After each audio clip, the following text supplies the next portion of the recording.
Hi, I'm John Twist of University Motors. Today I want to talk about the MGB fuel pump and what happens when it doesn't work. Trevor's going to come in with a camera. We're going to have to clip right along today. Sometimes I stand and make some jokes for a while. Our battery's hot. Okay, our battery's hot.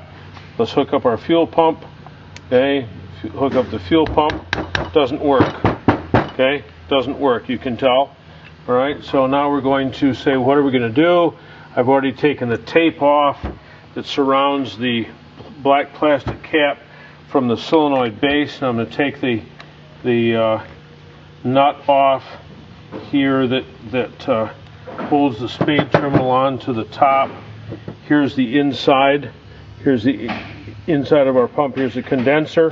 The later style has a diode.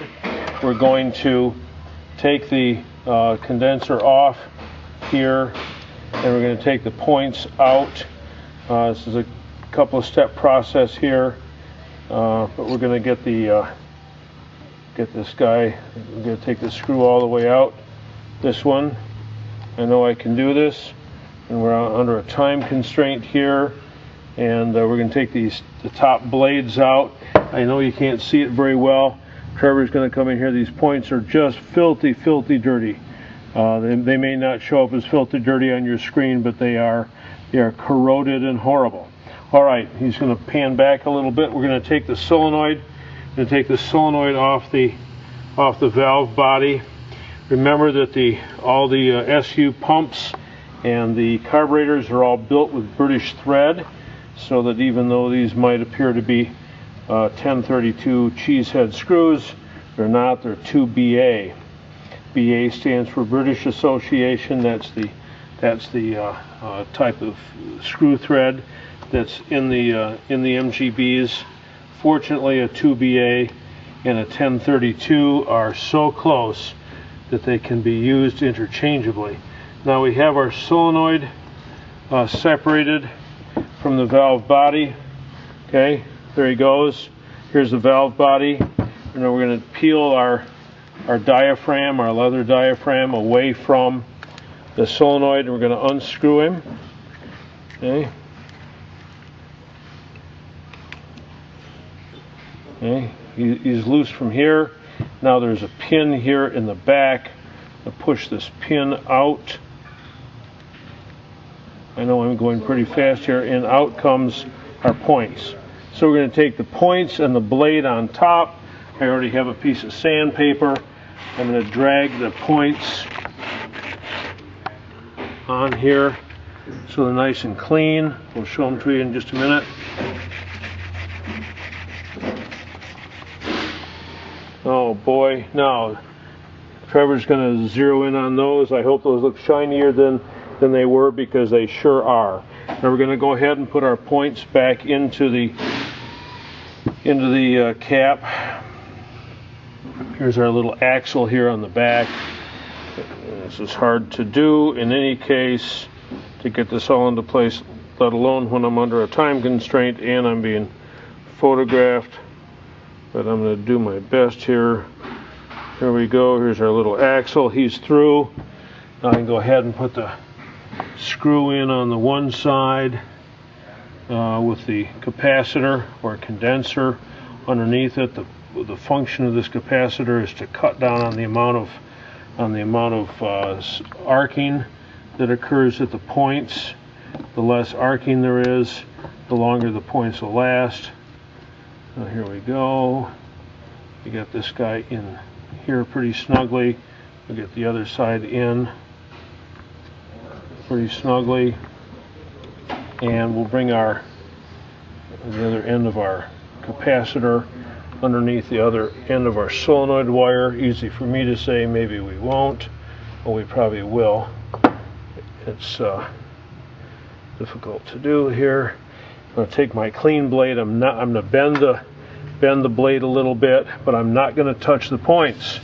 That would be folly, because I want these points to sit on top of each other.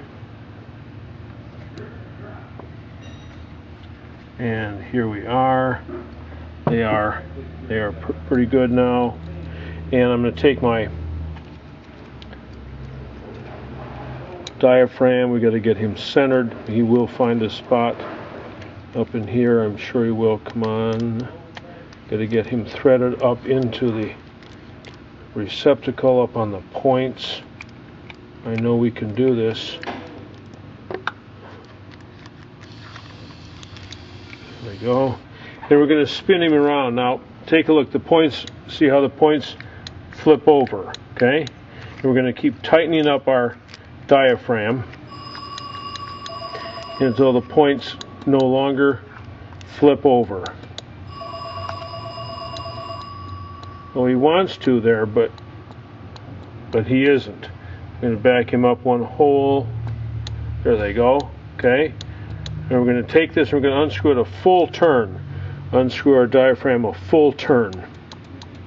Now I've got to get a pair of feeler gauges, which I didn't have out before, and we are going to make sure that our top blade deflects by 35 thousandths, which is going to be real hard to see, but it is deflecting by 35 thousandths. If we have feeler gauges, we can go on the underside and make sure this is 70. Those are the two figures. Can you ask him that I'll give him a call back in just a second? We're going to bring this underneath here, press the diaphragm up, and slide this guy underneath so the diaphragm's drawn up. Then we'll go ahead and put this back on our base with a vent towards the top. I'm going to do my best here to get the screws back in, and we're chasing against time here. There's no substitute for buying a new pump, that is for sure, because sometimes, even though we go through this whole process, make the pump work good on the bench, put him in the car and he works along for a while, you get out on the road and he no longer wants to work. And I tell you, a faulty fuel pump is so frustrating. I'm still not convinced about the new modern Hall's effect pumps. I'm not a firm believer in this new and improved stuff. Well, the new stuff is okay, but I'm not ever quite so convinced that things are as improved as the guys who are making the commission selling the parts would have you believe. So old-fashioned points work okay. You can take them apart. You know, I've only ever worked with, I think, 2 of those Hall's pumps. One of them failed, so my ratio of success on those is horrid.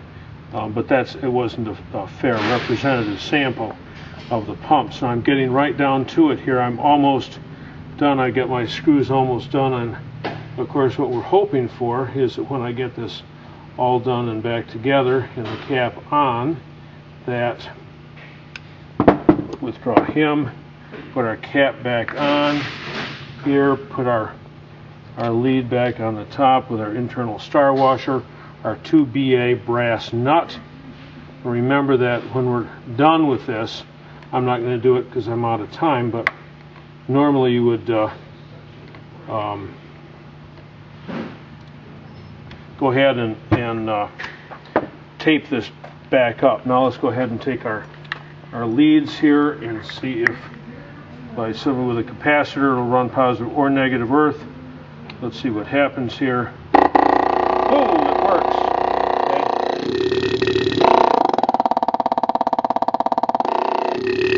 That's I'm blocking the outlet. Sounds good. Blocking the inlet. So, in a quick couple of minutes, that's how you take care of the points on your fuel pump. You can do it yourself. Or fix your old one, buy a new one, carry the old one as a spare. Be sure to meet us down in October 24th in Waco, Texas.